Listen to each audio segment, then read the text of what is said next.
Good morning and welcome to the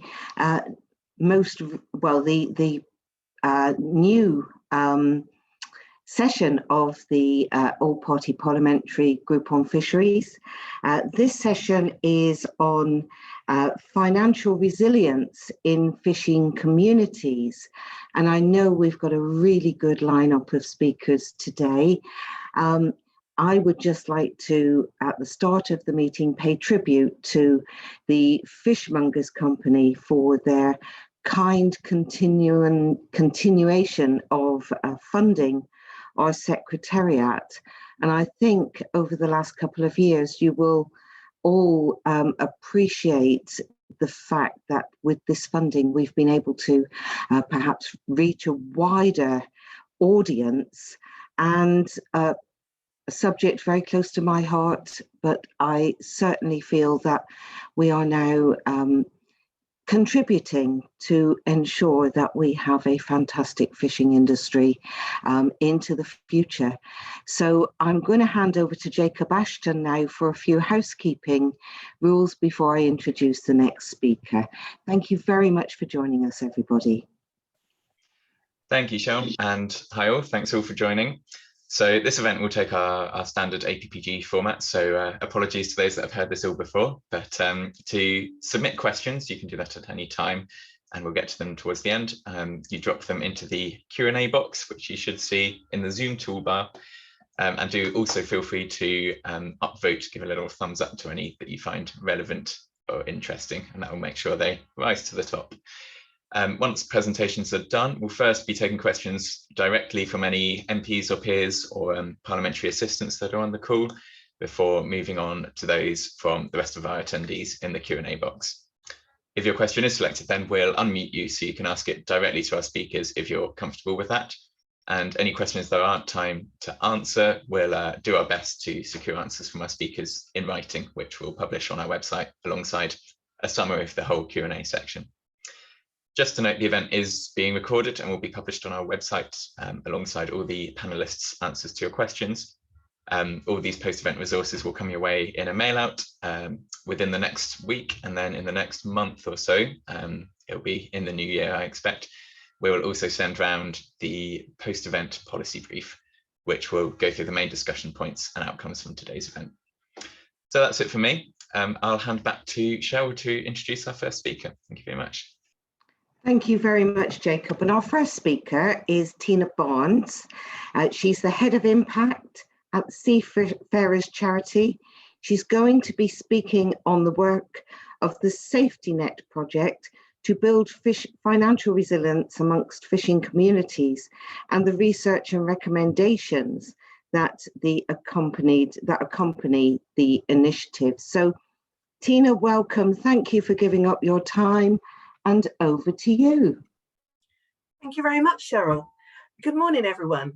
So I'm from the Seafarers Charity, which some of you may know more as Seafarers UK. We changed our name earlier this year, but prior to becoming Seafarers UK, we were the King George V Fund for Sailors, and we've been around for 100 years, and we are a grant funder of welfare and safety initiatives and services for people who work at sea. So that's people on the big cargo ships, the cruise ships, the super yachts, and even fishermen. So full range of people who earn their living from the sea. So if we move on to the next slide, what I really want to talk to you today is about the research that we did in 2019, which, remember, is pre-COVID. But even at that time, there were people who earned their living from fishing who struggled to earn their living. And our research looked at those who had the most difficulty. And we know that they were in difficulty because they had gone to the Seafarers Advice and Information line in order to get advice and help with the financial problems that they had. So let me just say at the start, you know, there are many people who earn good money from fishing and are able to earn a good living from it. So, but what we looked at in this research was that those who had experienced real financial difficulties and looked to identify why they experience those difficulties, and what we as a grant funder could do and put in place in order to help them become more financially resilient for the longer term. So the research was very much focused on 431 fishers and their families who had experienced real financial problems. And the research found that part of the problem was the fact that many fishers are self-employed. There is actually a legal status for this, which is called a share fisher, and that status as a share fisher is actually recognised in HMRC's tax code. But what it in effect means is that fishers are self-employed. And like many self-employed people and those now working in today's gig economy, it does mean that they have some insecurity and irregularity of income. So a much more precarious existence, going with the ups and downs of whether fishing's good, whether fishing's bad, and whether they can actually even get out to sea in order to fish in the first place. If the weather's bad, obviously people aren't able to go out fishing. Which means that there are certain times of the year when there is poor weather that they have a lack of income and would struggle more at those times. And if they haven't been putting money aside and saving for that rainy day, then that's when the problems occur. And what we found was that a lot of those fishers who did have problems perhaps lacked the financial capability in order to manage their money, because let's face it, somebody who's self-employed needs to have much more financial capability than the average PAYE employee, such as you and I, who we receive sick pay, holiday pay, our tax is deducted at source, we don't even have to think about it, and there's legislation around auto enrolment for pensions. Self-employed fishermen don't receive any of this. They are completing their own tax forms and having to budget for their national insurance and tax. And actually, tax debt is one of the significant problems of many self-employed fishermen. The lack of holiday pay is added to by the fact that they find it difficult to get financial products such as various insurances in order to help them over those difficult times, mainly because the mainstream insurers obviously view fishing as being a high-risk industry and therefore price their products accordingly. So there's quite high costs for obtaining insurances. And because people are not contributing to a personal pension in some cases, they miss out on the tax efficiency and tax relief that's associated with those type of longer term savings. So the report, Fishing Without a Safety Net, made 10 key recommendations, and 6 of those were about specific policy changes that could be affected by government in order to support the financial resilience of fishermen. And I'd just like to take some time to discuss each of these in turn. So the first recommendation was about developing a national action plan in each of the 4 nations of the UK. And that national action plan should include actions to support new entrants into the industry in order to secure the future of the industry for the longer term.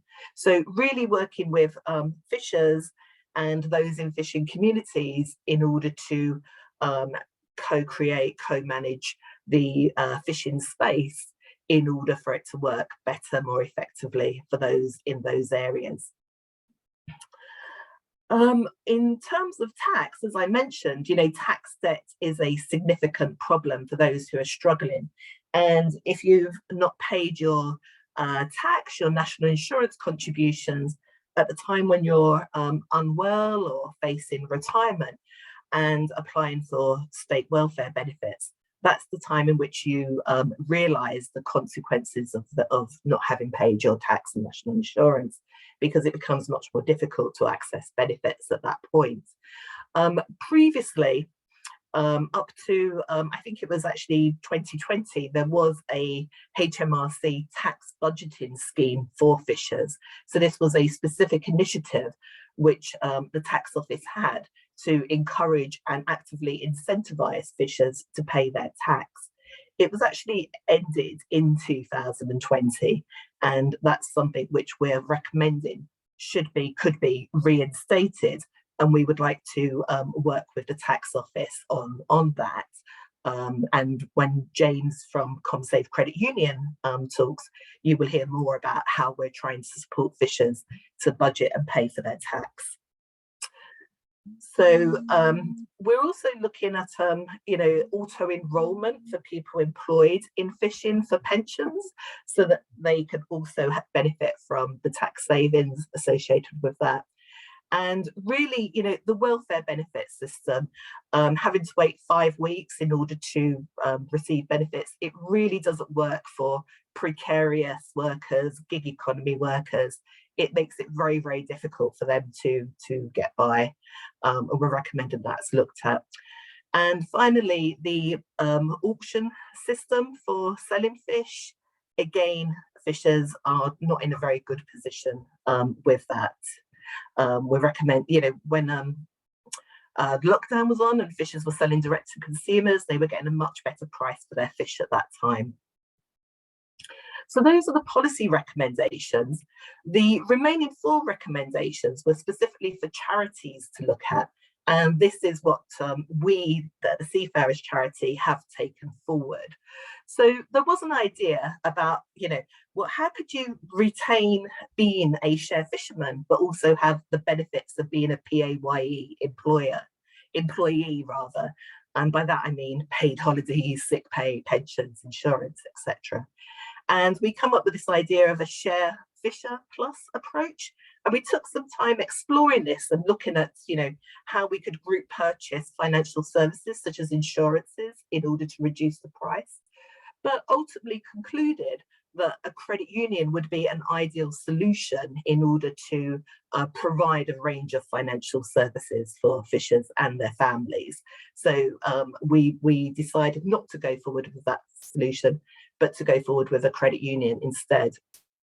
The report also contained recommendations around improving financial education, financial capability. People don't want charity. They want to be informed and knowledgeable about their financial decisions. And that's what we've tried to do with providing more financial education and information. And the final recommendation was about increasing awareness of the range of charitable welfare support that exists out there. There is a huge amount of services available to people who work at sea, many of which we fund, and we need to do more to raise awareness of those. So we at the Seafarers Charity brought these recommendations together in order to create a safety net for fishing families. And the safety net includes ComSave Credit Union, which you'll be hearing about more shortly. And also we worked with Seafish in order to develop a financial education training course for 200 new entrants taking part in the Introduction to Commercial Fishing training course that's run by Seafish for those joining the fishing industry. The hope of that is that in getting some good information about managing your finances right at the start of your career, you'll be on a good footing at the start. But we recognised that not everybody is suited to classroom-based learning, and particularly those who are already out there and working at sea don't really want to be returning to the classroom if they don't have to. And actually, let's face it, when we all get a new mobile phone, the way we best learn is from our friends and our peers. So building on that peer-to-peer learning, we developed an approach about financial champions. We developed a financial capability webinar in order to help inform those working in fishing communities how they could best help and share information with those experiencing financial problems at the time that might be right. So building on that peer-to-peer learning.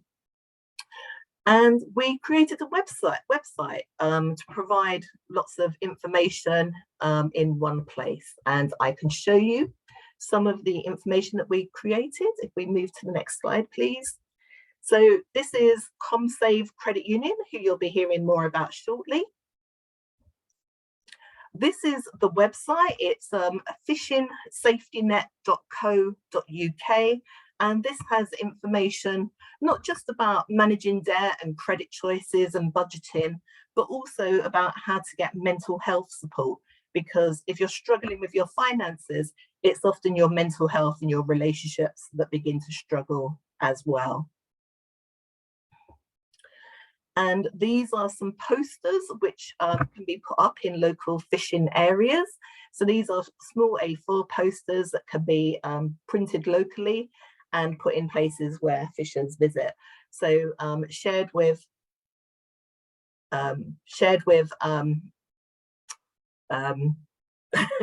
sorry, seafarer centres, local charities, and also harbour masters.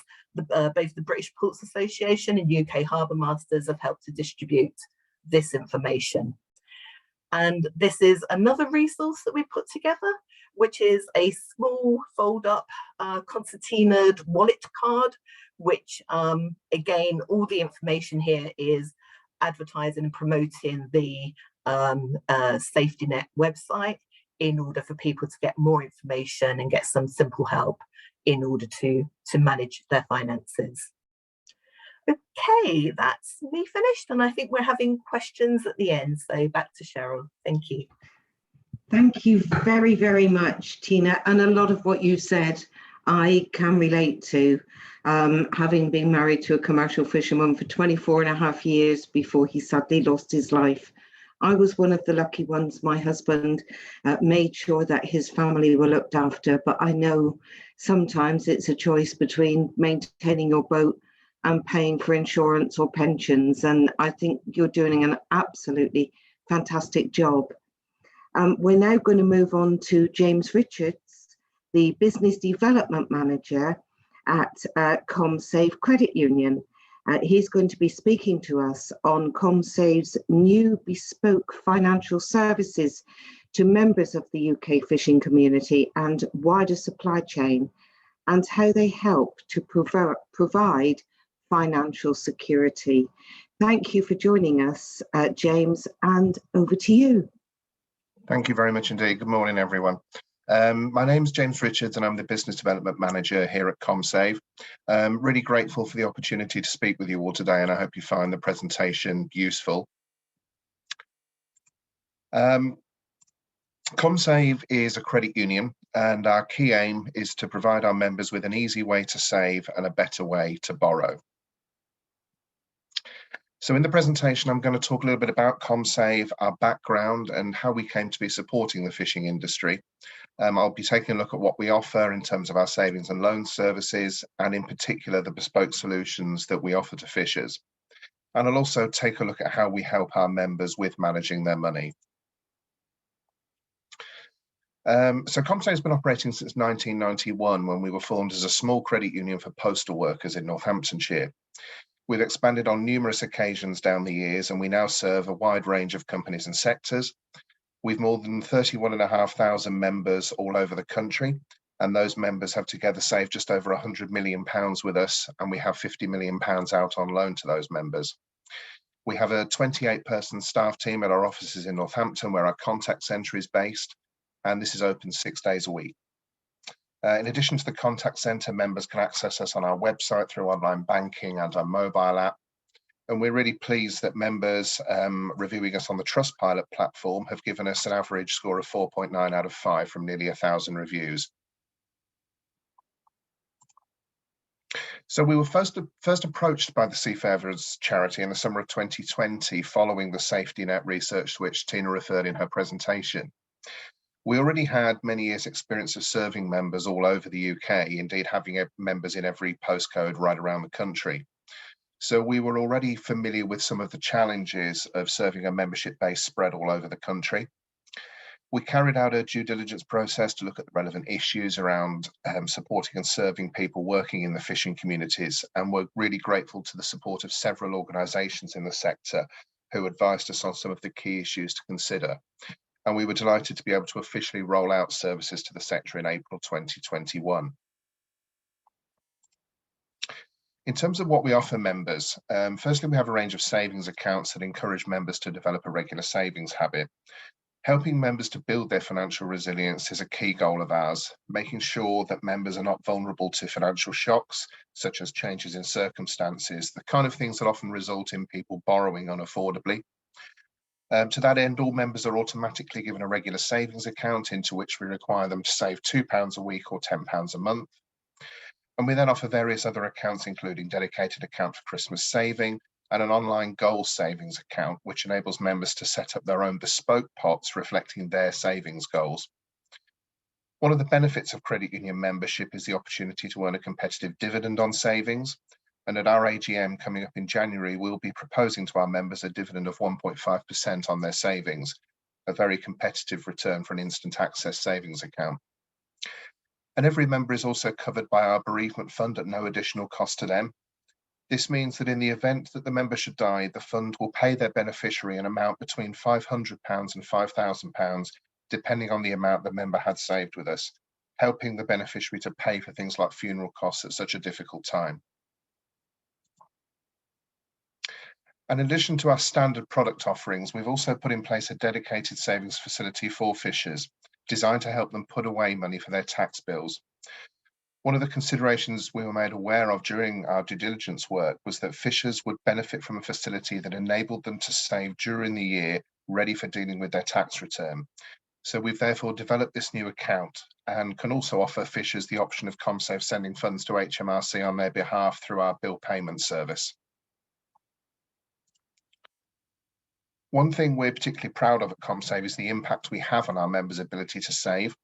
We commissioned some independent research a couple of years ago with Ipsos Mori. One of the findings of this was that only 26% of our members said they had saved regularly before joining ComSave, whereas some 71% said they did, having been members with us. To achieve an increase from just 1/4 of members to nearly 3/4 shows the benefit of having access to our savings facilities. In terms of our loan services, again, we offer a range of products which are based on member circumstances, their record with the credit union and their credit history. One of our most popular products, just to highlight, is the Orbital loan, which works in a similar way to an overdraft, helping members to deal with shortfalls in income or unexpected expenses, where the member is only charged for the amount of the Orbital loan they're using at any one time. We charge 19.6% APR for that facility, which is around half the cost of a typical bank overdraft these days. With all of our loans, there are no arrangement fees or early settlement penalties. And as with the savings accounts, the bereavement fund provides loan cover too, paying off the loan balance in the event of the member's death. And we consider all credit histories. We're here to try to help people who've had issues with borrowing in the past, reducing the risk of them needing to use high cost credit and helping them to restore their credit ratings. One specific need that we identified in the planning phase, preparing to go live with the fishing sector, was being able to support fishers applying for government funding. We were made aware that some fishers could face challenges paying for things like repair work or new equipment, just given the time frame between funding being approved and paid out. We've therefore developed an entirely new loan product, which enables fishers to apply for a loan once they have a funding offer letter in their hands. And our aim is to process this request as quickly as possible to enable them to get on with carrying out the work, recognising that in some instances this may be critical to the fisher being able to get out and earn money. The loan exists to bridge the gap until the point the funding is received from government, at which time the fisher can simply repay the loan in full, meaning that in many instances they will pay only a few months' interest on their borrowing. And on top of the savings and loan services we provide, we do offer other benefits to our members.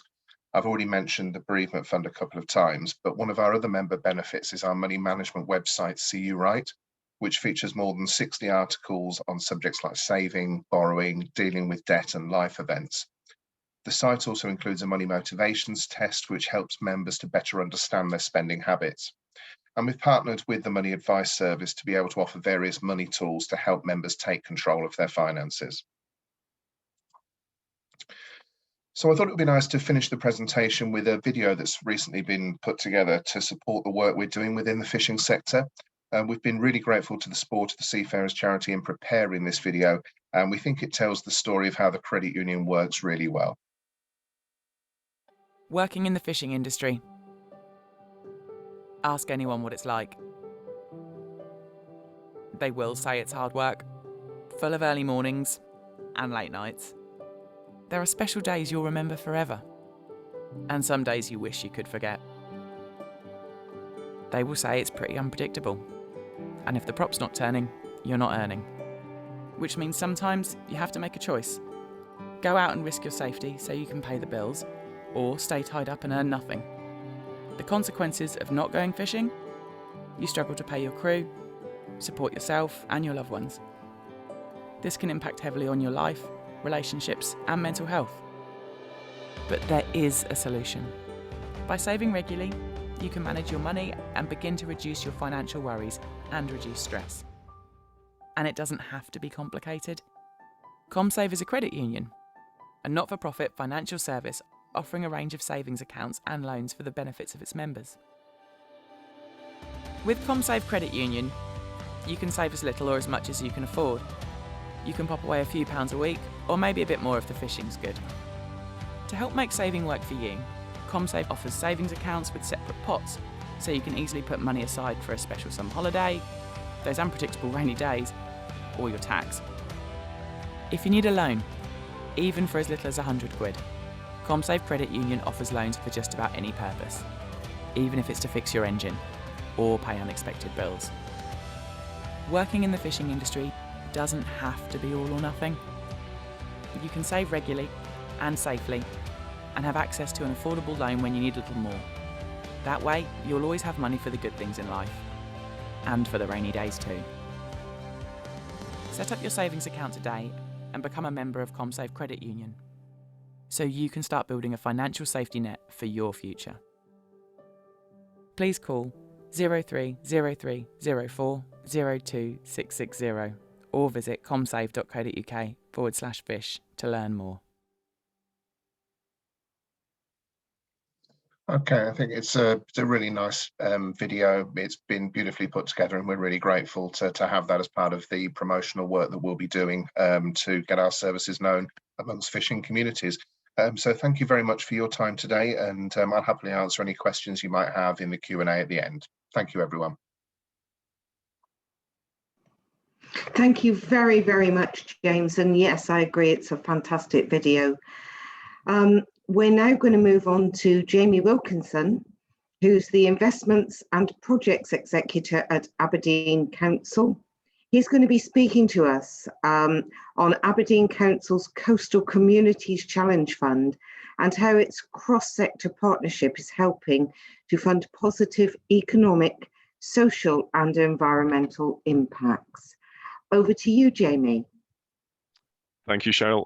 Good morning, everyone, and thank you for the opportunity to talk to you today. My name is Jamie Wilkinson, and I work within the economic development team of Aberdeenshire Council. For the past 5 or 6 years, I've managed the North East Scotland Fisheries Local Action Group and now oversee the Aberdeenshire Coastal Communities Challenge Fund. So NESFLAG is one of 8 fisheries local action groups, or flags, originally established in Scotland to deliver local fisheries programmes under the European Maritime and Fisheries Fund from 2014 to 2020. These are local partnerships which bring together the public, private and community sectors of coastal and fishing areas, and they aim to implement local development strategies and tackle the specific challenges faced by these communities. So the priorities within our strategy, which you can see on the slide here, reflected our particular local challenges, and every project that we've supported has focused on the development needs of our fishing communities, whether economic, social or environmental. In the NESFLAG partnership, we have members who specifically represent the fishing industry itself, and they bring that vital technical knowledge and understanding of fishing issues to the table. But we also have members from many walks of coastal life, community organisations, business sector bodies, local authorities, and representatives covering interests such as tourism, education, port authorities, and more. We've found over the years that this cross-sector approach has been really crucial when it comes to the development, the assessment, and the evaluation of the rather wide variety of projects that we support. And it also offers a reassurance that the people making the funding decisions know what they're talking about, understand the challenges that these communities face, and crucially, rather than being an obstacle, are actually part of this solution. So NESFLAG covers the coastal areas of Aberdeenshire and Angus. That's the green or turquoise area on the northeast corner of the map there.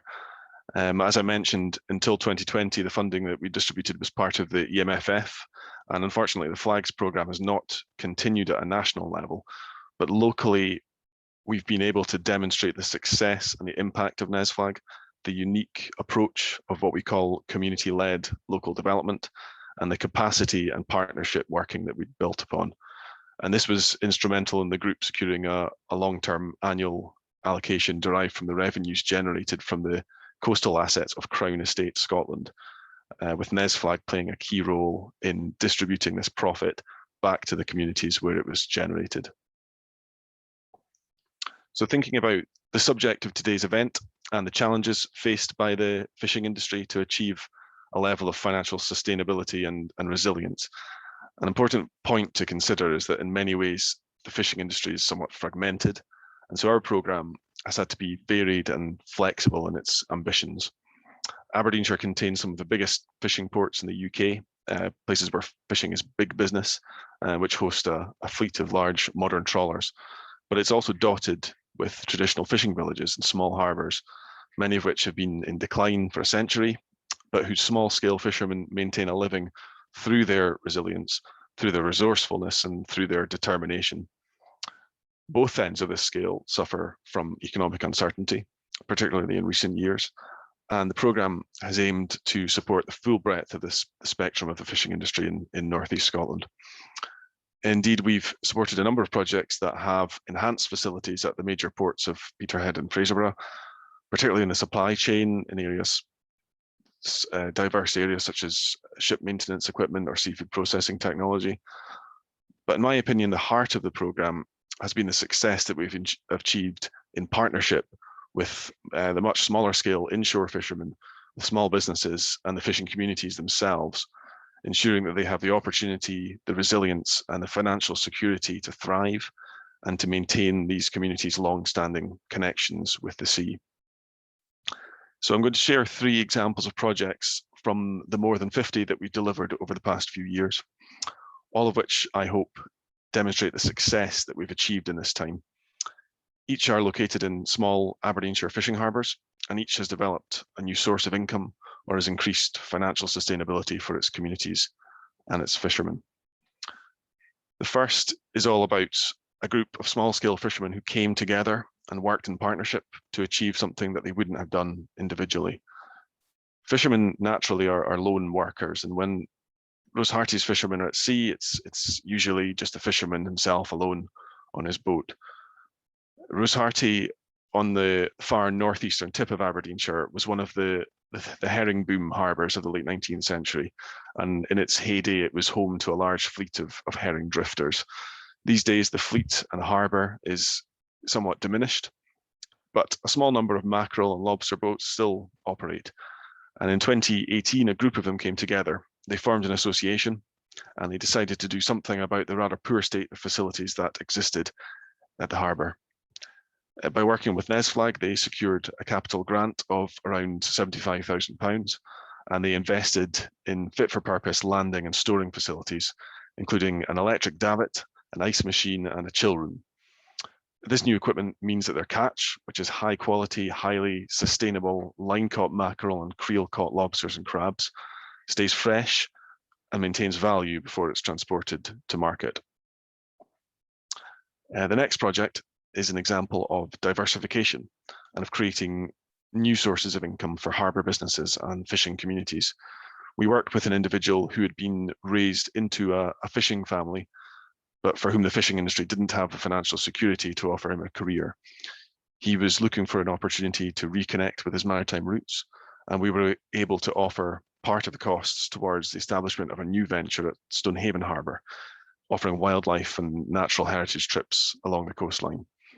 So Stonehaven Sea Safari brings new visitors, brings additional income and associated knock-on benefits to the harbour, and allows both local people and tourists the opportunity to appreciate the sea on their doorstep and the coastline from a new vantage point. And finally, the project in this slide was a family business of shellfish merchants in the small fishing village of Johns Haven, about halfway between Aberdeen and Dundee. The business was long established and had very close relationships with most of the local fishermen, but it was reliant on the export market, and it had little connection or interaction with local customers. The business knew that there was a market on its doorstep, but it didn't have the facilities or the marketplace to take advantage of it. So Nesflag worked closely with the business to develop plans for processing and retail space adjacent to the existing warehouse on the harbour side, and the lobster shop now sells both live shellfish and prepared, cooked, ready meal type dishes to local customers, adding value, broadening sources of income and increasing financial security. So I hope that gives you a flavour of the impact that we've achieved in North East Scotland, and an idea of the importance, in my opinion anyway, of partnership working, of the cross-sector approach, and of the measures that fishermen, fishing businesses and fishing communities are taking to ensure their resilience and their long-term future. Thank you very much.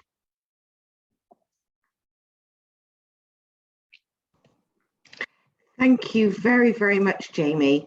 Now, at the risk of pronouncing this incorrectly, and Angus Brendan McNeil picking me up on it, I'm going to have a go.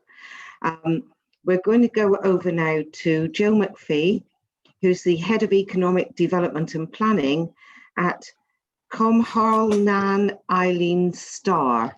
Now, you can tell me how you say it properly, Joe, and you are going to be, I understand, introducing Duncan McInnes, who's the Secretary of the Western Isles Fishermen's Association. So over to you in the first instance, Joe. Thank you, Cheryl, and Matinva Hulutinis Farche Chdier on a Helen near Agus a Corlin in Yelenshire. So a warm welcome from the Outer Hebrides and from Corlin in Yelenshire.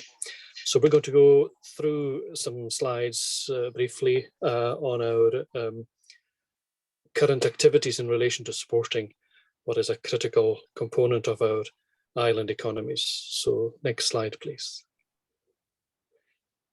So this is a map of the Outer Hebrides marine region and some sort of basic statistics in terms of our location and our distance from the mainland and the makeup of the island chain, which is made up of one landmass in Lewis and Harris, a landmass in Uist, in North Uist, Benbecula and South Uist, and then in the Southern Isles, Barra and Battersea.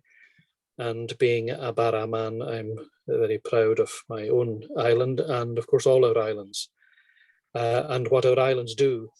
Our islands are unique from an economic development point of view. Not only are we one local authority area, of course, one constituency area, but the island is also made up of small sub-economies in each of the island areas, with Barra, for example, and Battersea have their own link to the mainland through Oban.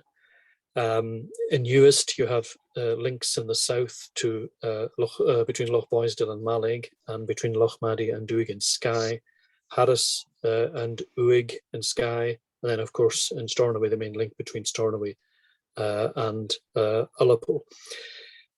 We have 22% of Scottish waters inside that 12-mile limit, and we're about to embark on our regional marine plan with the support of the Scottish Government. And prior to that, we're currently involved in a pilot with the Crown Estate in order to look at greater ways in which our communities can have more say in the management of fisheries across the Outer Hebrides, and particularly where those fishing efforts and activities are directly related to the communities in which, in the closest proximity to those areas. So we're very excited about developing the Regional Marine Plan activity. Most of what we do around fisheries, we do in partnership with Duncan and the Western Isles Fishermen's Association. So we're delighted to have those very direct links with industry. And I think that's served us well. So I'm going to let Duncan go on to the next slides and let him take us through the detail, and look forward to the Q&A session. So thanks, Cheryl, and thanks for the slides. Over to you, Duncan. Good morning, all. I'm Duncan McInnes. I'm Secretary of the Western Isles Fishermen's Association, and certainly we link very closely with Cornwall and Shear, who are a model local authority in the way that they've assisted the fishing industry, and have a Fisheries Joint Consultative Committee, which is represented by local members and an equal number of industry representatives.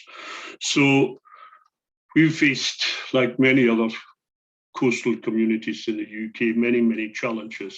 And firstly, just to run through the changes that we have seen since joining the EU, where the number of vessels in our community have fallen, not as dramatically as in some areas, from just over 270 to 214, and the number of fishermen employed have fallen from approximately 500 to just over 300. The most significant changes we have seen is the composition of landings in 1973 and the value of landings, which were predominantly pelagic and whitefish. And if we look at the last landings that we do have, 2019, because 2020 was a COVID year and couldn't really reflect on what was happening. And we've seen that now our volume of landings and the value of landings, about 96% is shellfish, and the one in the whitefish sector that we have is 4% of that is wrasse, which is a species that is fished to assist the salmon farming industry in reducing sea lice.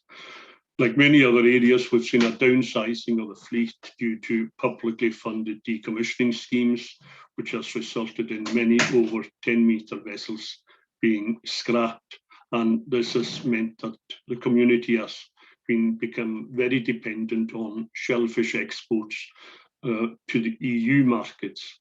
And we've certainly seen the disappearance of pelagic and whitefish quotas from the Outer Hebrides, and we've seen that there's been a low UK allocation of whitefish quotas, which have had a significant impact on our communities. And all those facts have resulted in high value becoming attached to license and quota trading. Along with the local authority, we've had a look at how those problems could be addressed. And whilst we were in the EU, any funding that was put together had to have state aid approval. So the first scheme that we did operate was the Cornwall and Shear operated a loan guarantee scheme, with the Royal Bank of Scotland guaranteeing 50% of a loan, and that had to have state aid approval. And that ran for a 10-year period from 2002 to 2012.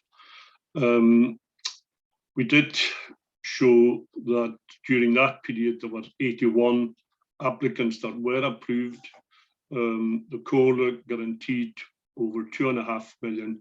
The applicant had 1.5 million, and the bank provided 4 million. So in total, with the private sector having 400,000, there was 8.5 million that was invested in that loan guarantee scheme. And the jobs created and retained during that period was in excess of 180 in excess of 180. And the most significant part of that was during that 10-year period, and with a turnover of 8.5 million nearly, there was only a bad debt of £12,000. Then, whilst we were looking at getting another scheme up and running, which needed state aid approval, we saw that we'd lose about 2 years. So we had to be innovative and have a look at what other schemes could be looked at. So in 2013, the COLA, in partnership with the Royal Bank of Scotland and the Western Isles Fishermen's Association, launched the Fisheries Investment Scheme, which meant that the COLA were, instead of guaranteeing a loan, they were offering a guarantee, they were offering loans. And the maximum loan they could offer was up to 100,000 or less, or 40% of the total project cost. And the maximum term of the loan was 10 years.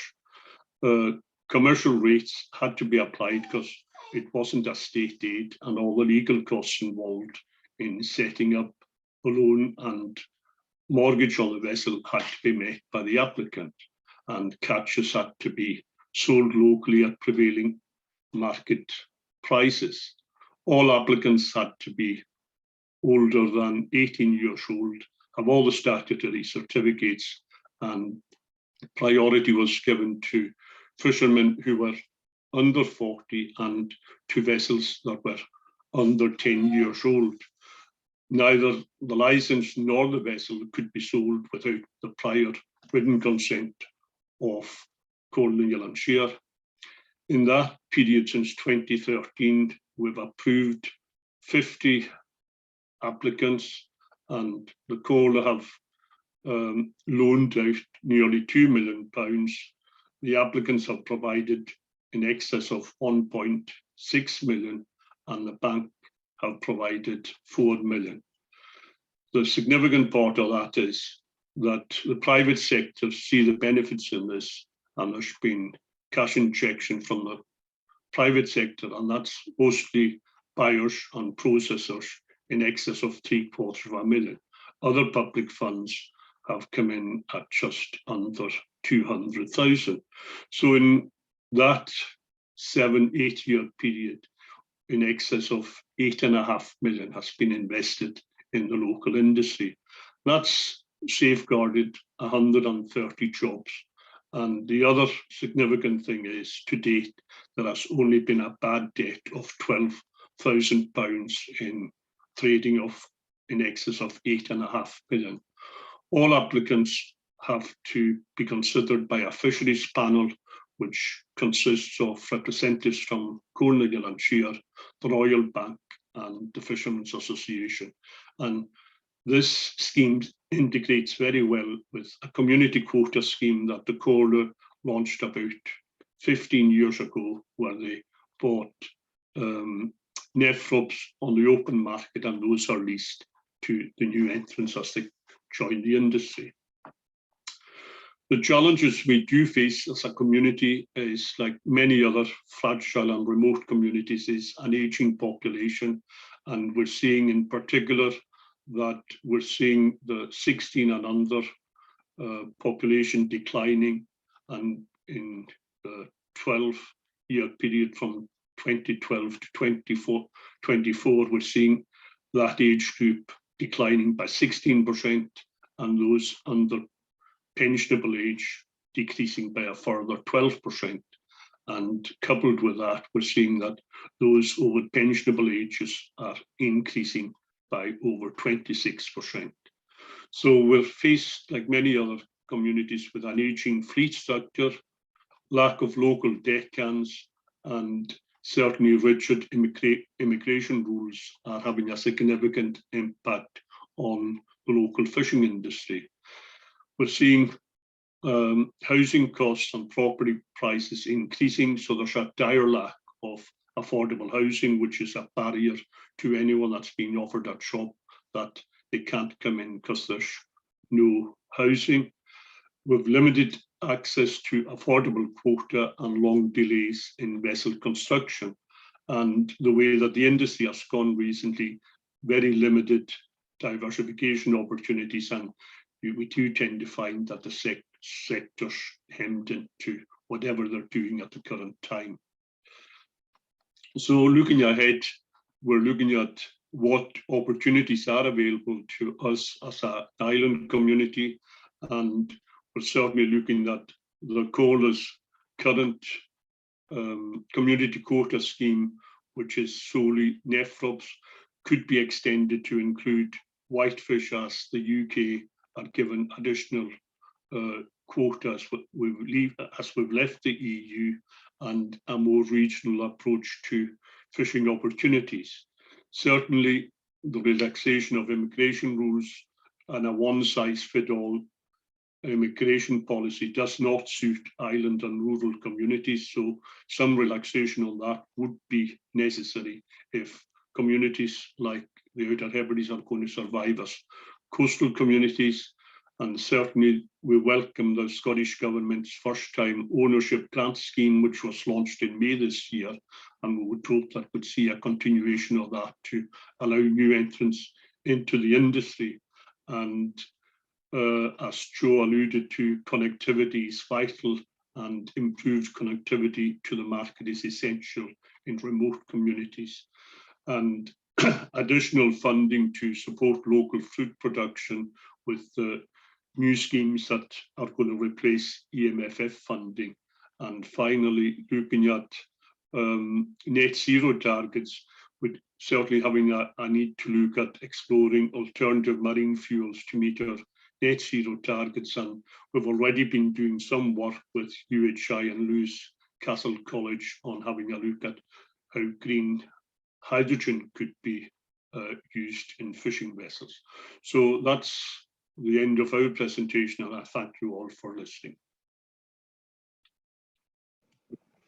Thank you very much to both Joe and Duncan for that presentation. Finally, we're going to move to Chris Ranger, who's the founding director at Fowl Fisheries Cooperative, CIC.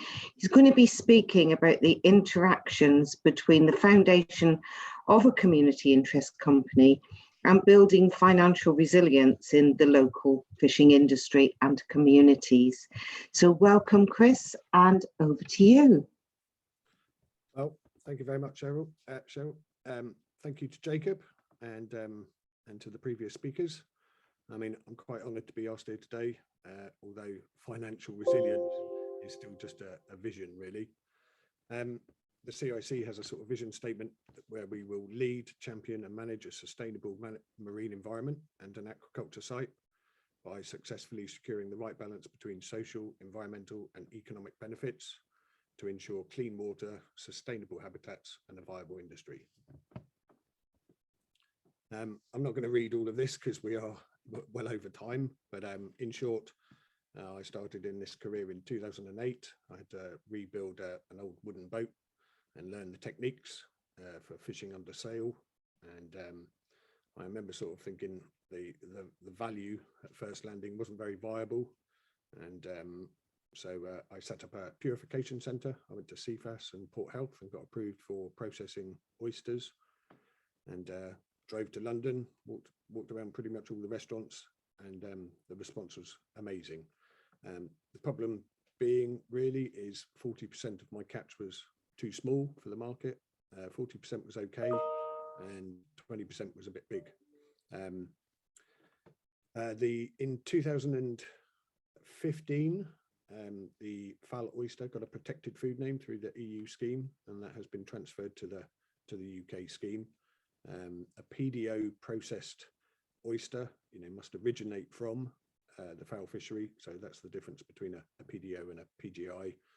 Whitstable being an example of fisheries that can bring in oysters and rebrand them with a PGI. The trouble is really only getting 2.5 times what I was purchasing when I was buying off some other boats because of the demand. So it did take me a little while to realise that I was paying £4 for 100 kilos, £4 a kilo for 100 kilos, and then only selling 40% of it for 2.5 times the price. So I wasn't really making any money. and I ended up with a lot of stock. I did the fisheries regulatory order was handed over from Truro Harbour to Cornwall IFCA in 2015-16, and I mean I was part of the PDO and part of the committee on the new regulatory order, but you know, I did make a complaint feeling that they had reduced the minimum landing size to kind of bring the working practices or bring the rules in line with the working practices rather than vice versa. 2017 was really a bit of a downtime for me. The markets weren't very good. The oyster population wasn't very good. I ended up at a Bangor University symposium, and really that's where my sort of science interests took over. And myself and another fisherman, oysterman, set up the community interest company in 2019. Next slide, please.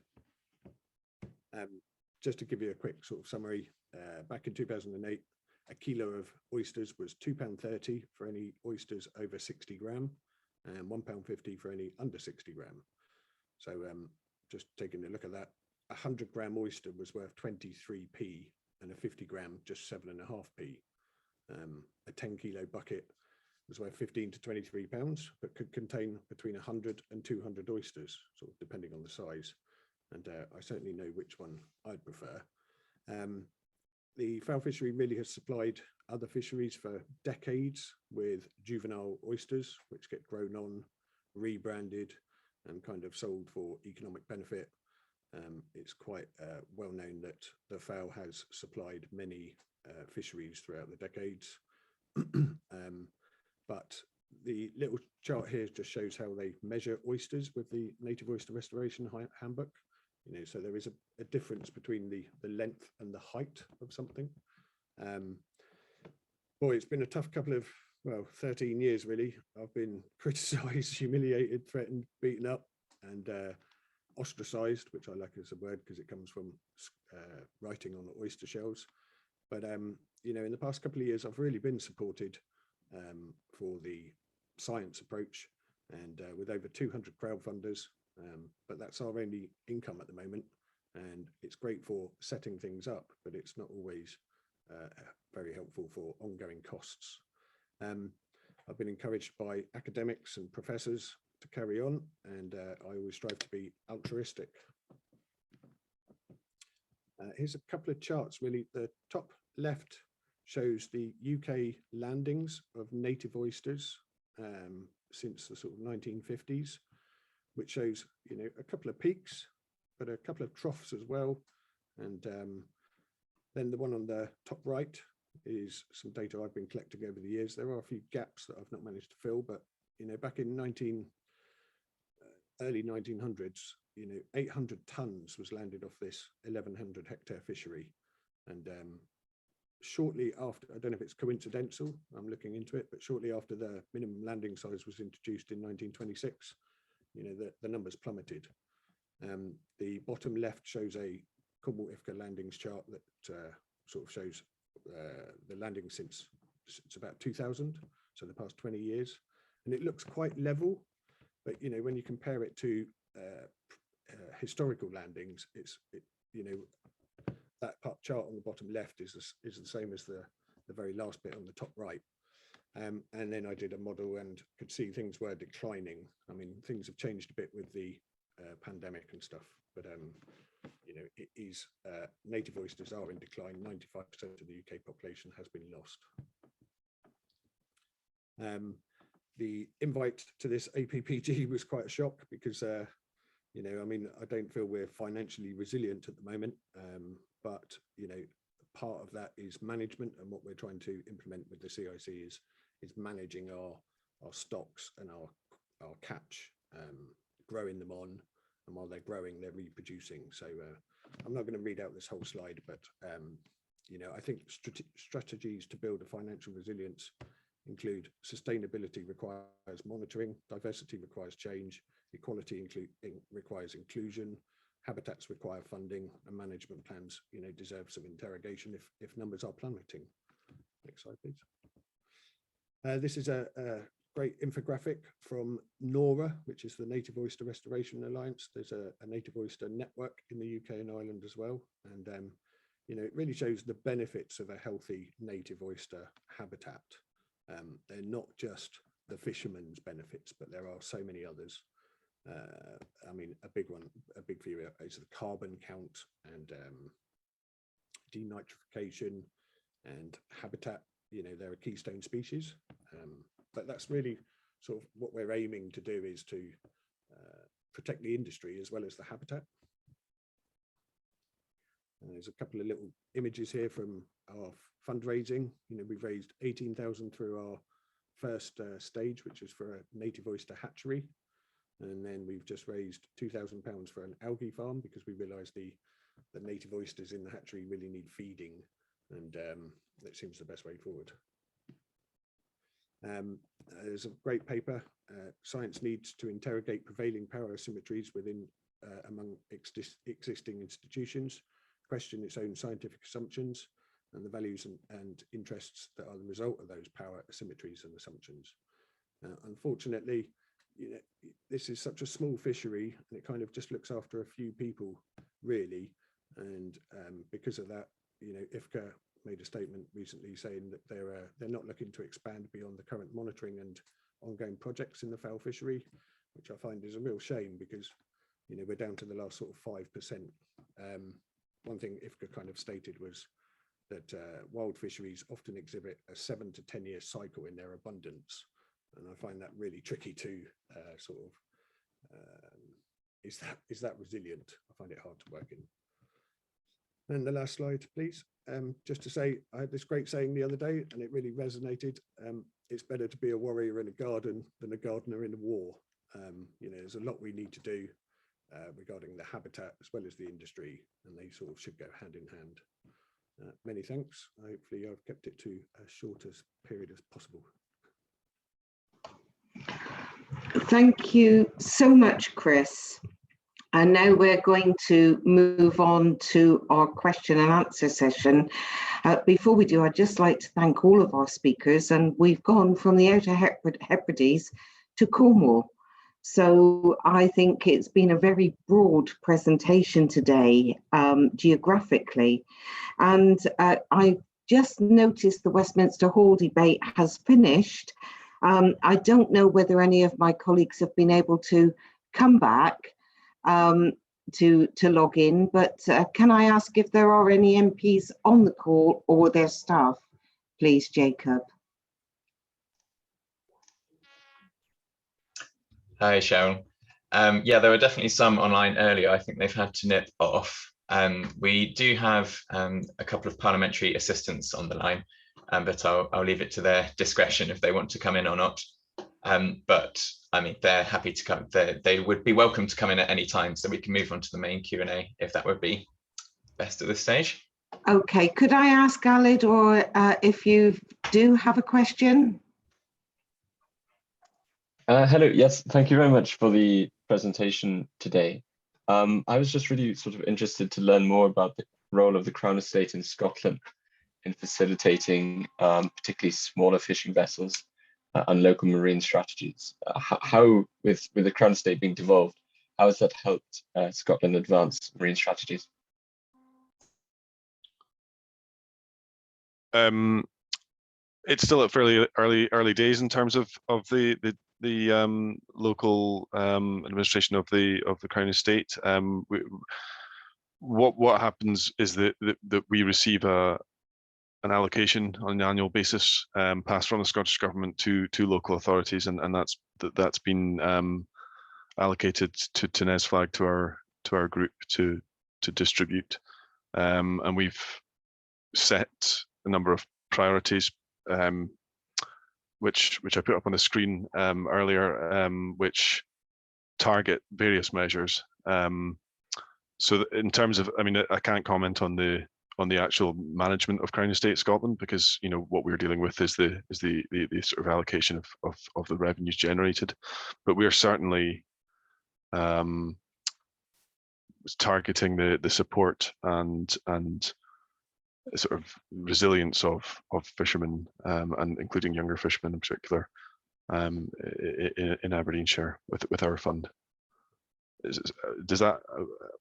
I feel I can't really answer that question as well as you maybe want me to, but that's where we are. If it would help, I mean, in terms of the Outer Hebrides, just what Jamie has said, we've just had our announcement of funding this year. We got 1.7 million. A lot of the funding that the Crown Estate ask us to distribute, they want us to follow what was the previously operated Coastal Communities Fund that was operated directly by the Crown Estate. But that's now, the money is now devolved to each of the local authority areas where there are Crown Estate assets. So it's very much up to the local authority and the community to look at how it disperses its funds. And for in our case, the council has looked at supporting those communities which, from which the Crown Estate revenues are generated. And there's significant revenues generated from the Outer Hebrides, as you can probably guess. So it works well, yeah, it's we look forward to more money in the future, because it's a huge part of enabling the council to support those communities, particularly those communities, as I said, which generated those revenues in the first place for the Crown. Thank you very much. Jacob, I'm going to hand over to you now for the other questions. Thank you very much, Cheryl. And yeah, like you say, we'll keep an eye on the participant list to see if any MPs do drop by, and we'll flag if they do. So moving to our Q&A from our attendees. So do keep them coming into the Q&A box if you've got any, and we will go through them. We have one first here from Elaine White. So if you're happy to, Elaine, you would be very welcome to ask this in your own words. You should get a little prompt on your screen. But if not, I'm very happy to read it out on your behalf. Yeah, thank you very much. Yeah, it was just a very quick question, just to say, really to Jamie, how do fishermen find accessing the flag, and is there support for them to help monitor the project?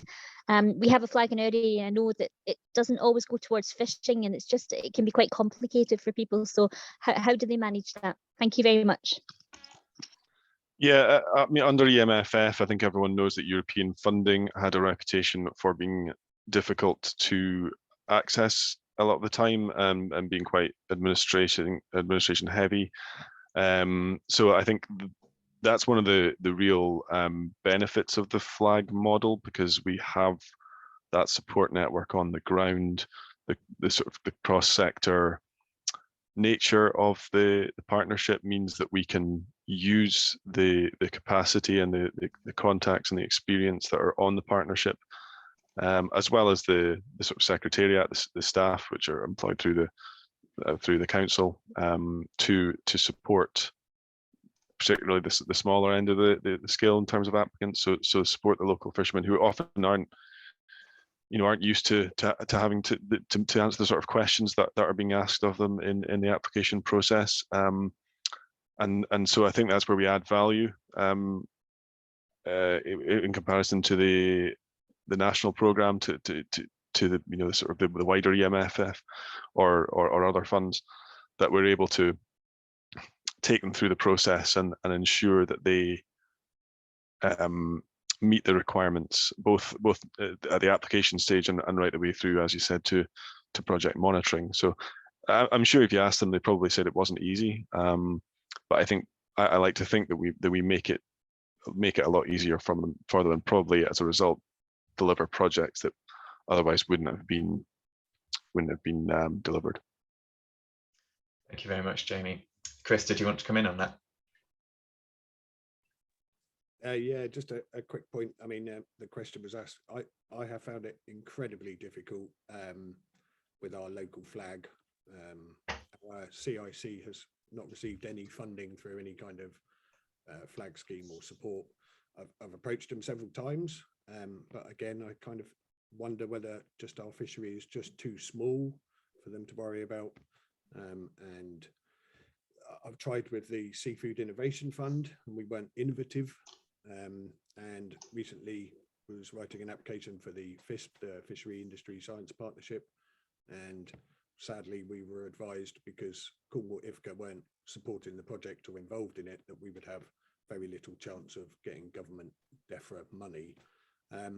So it's an ongoing battle. You know, it would be great to get the first grant under the belt, because it would help us employ people and, you know, and develop what we're trying to do. But at the moment, we're literally funded by the crowdfunder supporters. Thanks for your insight, Chris. Would anyone else like to come in on that before we move on? Hi, Tina. Yes, I just wanted to mention that the Seafarers Charity funds a team of fishing animators who operate around the country, specifically to support people to put in grant applications for government grants and to make the claims for those government grants. The fishing animators are available at fishinganimator.co.uk. That's their website address. And you know, they are funded to work throughout the UK. So if people want help, then it could be worth contacting them. Thanks, Tina. Perhaps that's something to get involved in, Chris. Okay, moving on, we've got a question from someone who draws attention to the ageing of the British inshore fishing industry and their struggles to encourage young people into what is physically and emotionally challenging work. Is there a way that some of the measures that have been talked about could be targeted to encourage financial stability for young people who might be considering a career in fishing? So this is something potentially for Tina and James, perhaps? I'm happy to go first. Certainly the work we did to develop a training module, which is a 1-hour training module, which is included in Sea Fishers' introduction to commercial fishing for new entrants to the fishing industry, is specifically aimed at those new people to fishing, you know, many of which we hope will be younger people, who, you know, it's really aimed at helping them to understand the consequences and the responsibilities of you know, how to manage their income from fishing. That, you know, you may be earning a fortune today, but tomorrow you may not. And, you know, it really is necessary to try to smooth out the ups and downs of your income flow in order to be financially resilient. You know, it may be great to have a lot of money one day, but, you know, nobody likes to be without the next day and not be able to put food on the table. So it's really just trying to get across those messages about how to manage money and to help people in that respect. Okay, thank you very much. James, would you like to come in on that? Yeah, I think just very similar to what Tina was saying. I think a lot of the resources and articles that we have, for example, on the CU Right website that I mentioned in my presentation, are very much something that younger people would find of use and value. And we link to a lot of tools through the Money Advice Service that I think are very much designed to help people at sort of key moments in their life stages, I guess, to be able to make the right choices. So I hope that a lot of what we're providing in that respect is going to be something that's suitable for younger people. Great, thank you very much. And Duncan, did you want to come in on that?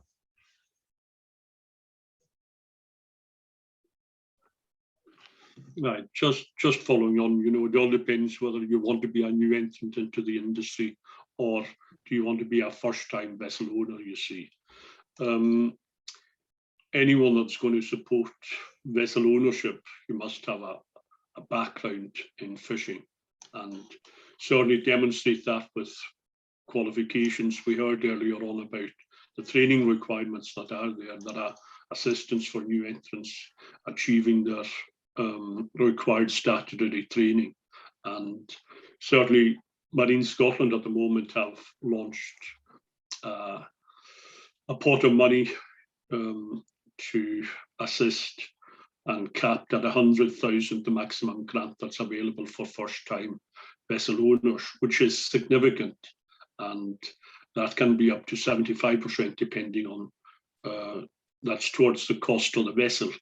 But anyone coming into the industry, the cost of the vessel is just one item. You need a license, and also you need quota if you're going for quota species and you're over 10 meters.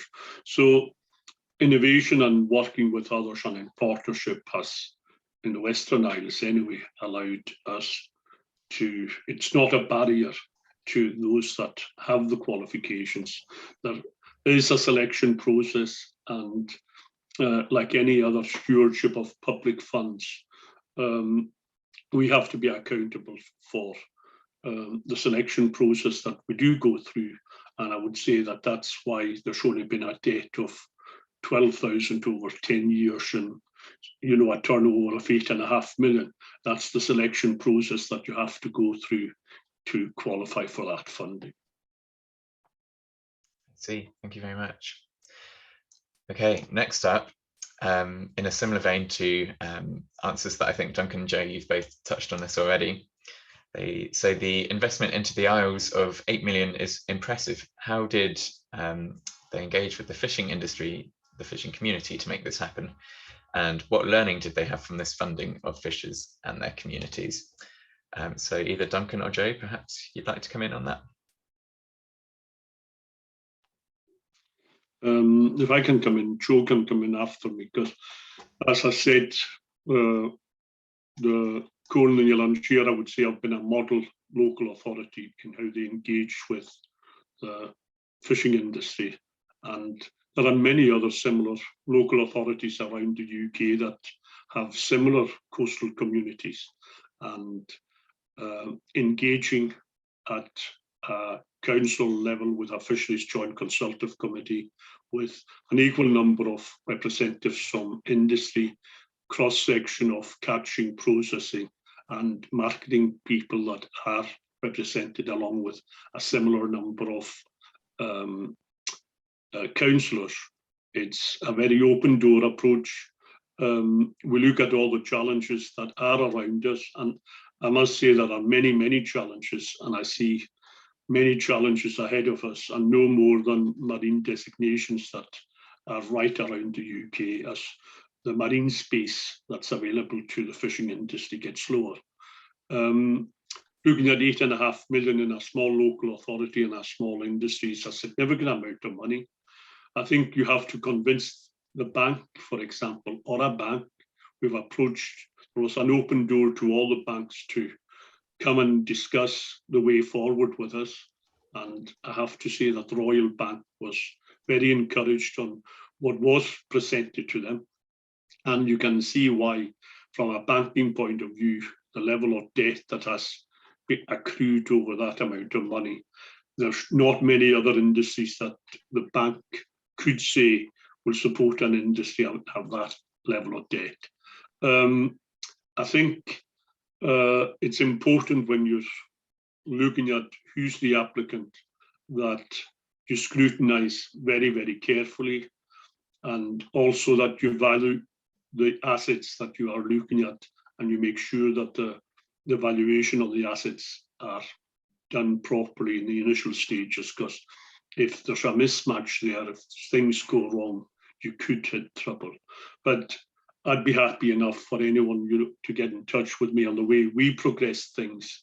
And certainly I've discussed it with those in the Southwest previously on the scheme that we do operate.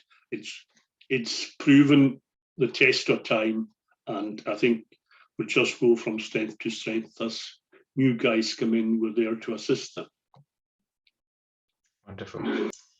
Thanks very much, Duncan. Definitely some lessons there for regions around the UK.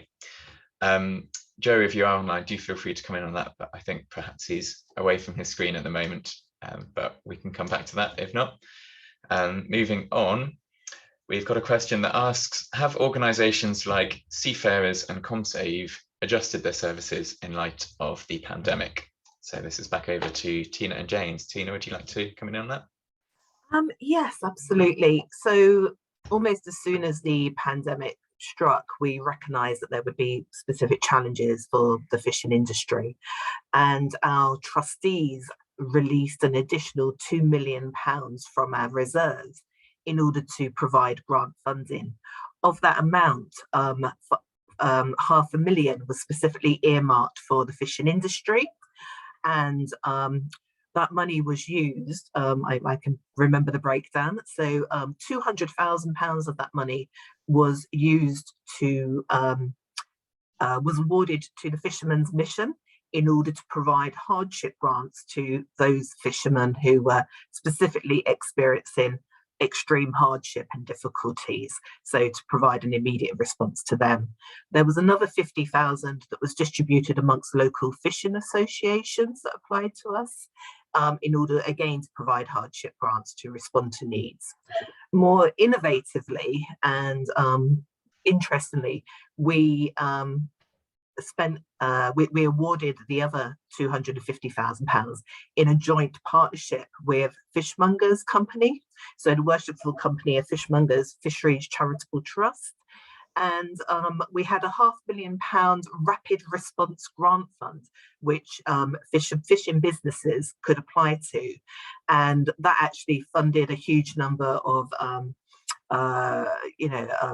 refrigeration vehicles and other initiatives in order to help those fishing businesses to transform into direct selling to lockdown families at home and other mechanisms as well. And the evaluation of the rapid response grant fund actually demonstrated that new jobs were created, fishermen were getting a better price for their fish, and doing better business actually through that direct selling at that time.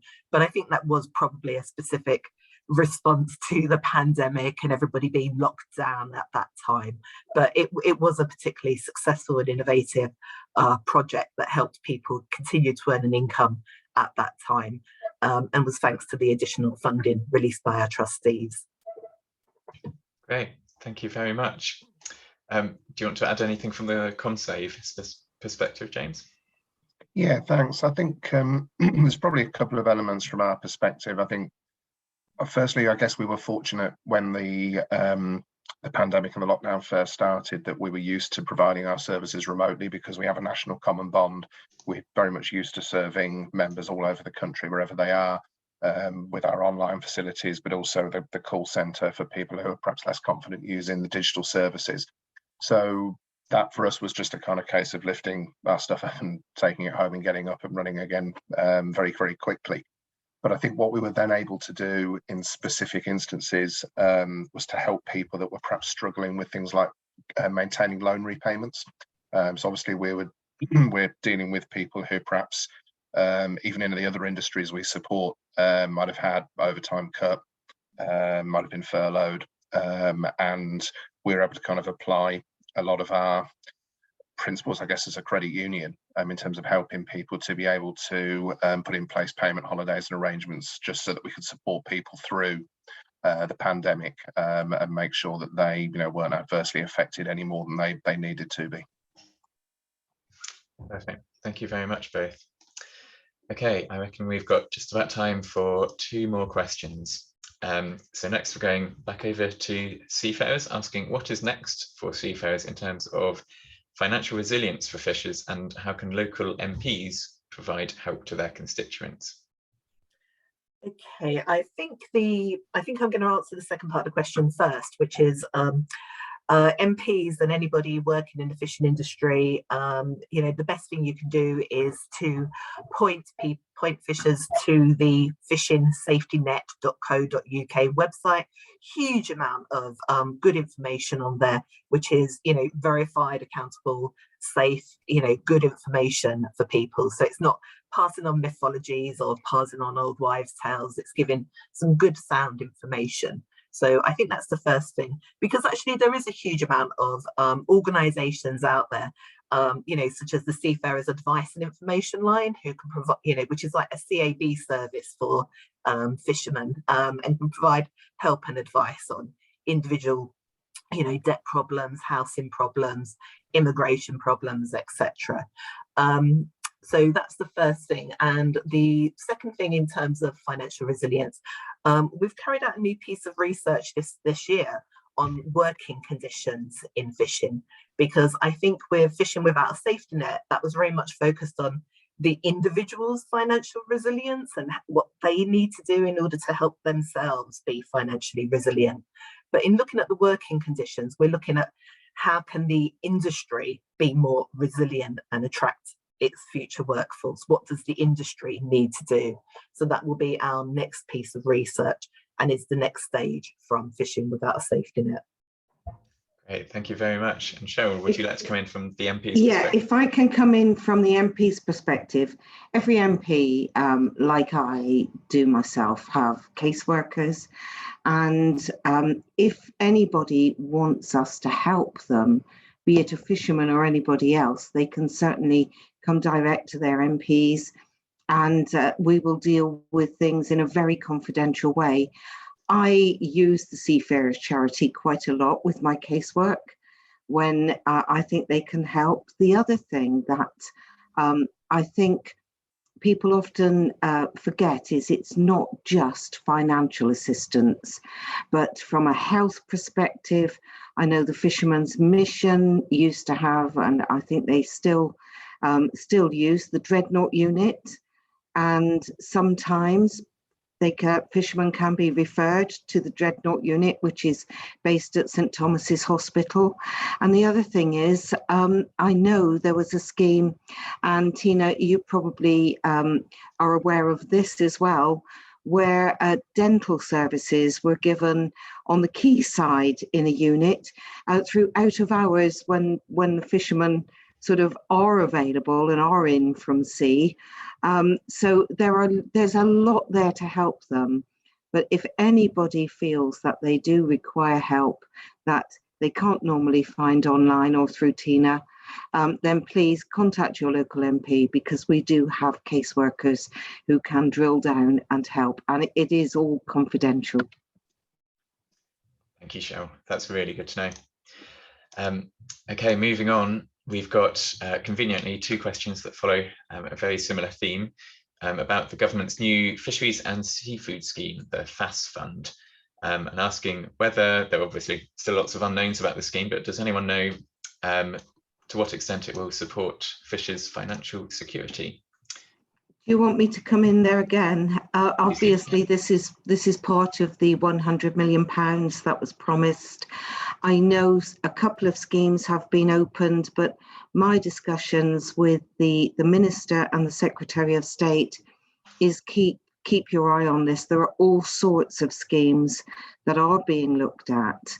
And I noticed there was a question about the HMRC fishermen's scheme. Very clearly, this is again something that we can raise as politicians. And so if you want to send me details, and I will certainly make sure that I feed it into the Treasury. Thank you very much, Cheryl. Chris, did you want to come in on that too? Very quickly, I mean, there are pots out there. I think they're primarily for sort of the bigger industries rather than the smaller industries. The application process is so lengthy, and quite often, you know, questions are asked about the social economic benefits of, you know, of this fund and things like that. It's not very easy necessarily for a fisherman to answer all those questions. There are support groups out there that sort of help with that, but you know, and I mean, seafarers have helped me, Fishermen's Mission have helped me so much in the past, well, 10 years, you know, ups and downs. But they're really there to support you as an individual, not as a business. And I think sometimes it's the business costs that are the worry. And that will obviously impact personal costs, but you know, as much as I've been supported, it's been very small amounts, fantastic amounts at the right time for rent and bills, etc. But the bigger funds, the 100 million that keeps getting thrown around, you know, it's very difficult for a small industry to make any way in those applications. I took 4 months off in 2019, to write that SIF fund, you know, and to be unsuccessful was heartbreaking. After 4 months work, it's a very long drawn out process. I mean, I think the application was 63 pages, you know, and it was cash flows and itemizing every penny and 3 quotes from each one and everything else. You know, sometimes a drip feed of a much smaller amount, such as the Tina mentioned it, you know, the MMO gave out some funding to aquaculture businesses last year. And I mean, that was a very simple application. You're eligible, you're trading, you need a bit of help. That £10,000 was great. It got, you know, it got through a period. More kind of drip feeding small pots like that might be very valuable, rather than can I have 300,000 and have to account for it all. If I can just come in there again, apologies for the bell. Very, very inconvenient time it went off there. That's just signalling that the session's starting in the chamber. But if I can come in there, I think you're referring to last year's grant was the COVID grant, Chris, which obviously was a one-off that the government wanted to roll out very quickly. With your fishery in the fowl, it's perhaps a little bit different to the other sea industries, because you come under the Inshore Fisheries and Conservation Association at Cornwall Council, I think.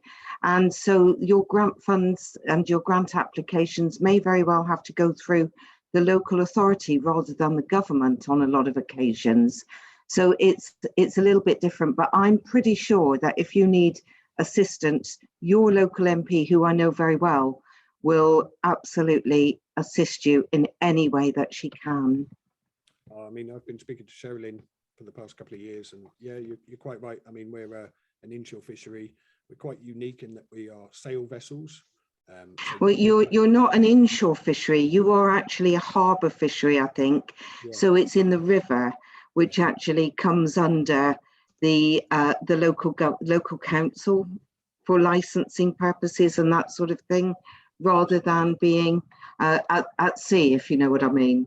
I was just going to say that we're a sailing fleet, so we don't need to be registered fishing vessels. Quite often grant applications say, what's your fishing vessel registration number and port? And it's like, no, we don't qualify. We haven't had any safety grants or anything. I mean, I managed to get a life jacket, which is great, but you know, it's very difficult for our fishery to be recognised as a fishery because it's centuries. I would suggest you go through your IFCA and your local council, because it is a little bit different to the rest of the commercial fleet, and I appreciate the obstacles that you have.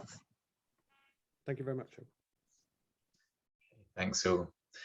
All righty, that's about all the time we have for questions, but thank you very much to all our speakers and to Cheryl and everyone else that joined the call for that yeah, really interesting and engaging discussion. So when you leave the meeting, you'll get a link to a short survey. If you do have time, please do fill it in if you can spare the time. And do look out for our post-event resources coming in the coming days and weeks, and also for our next event. Can I just extend my thanks to Jacob and the team, because I know they put in a massive amount of work to make sure that these events are very successful. So Jacob and the team, thank you very much for your time. Another successful meeting, I think. Thank you, everybody. Thank you very much, Cheryl. That's much appreciated. Goodbye all. Thanks a lot.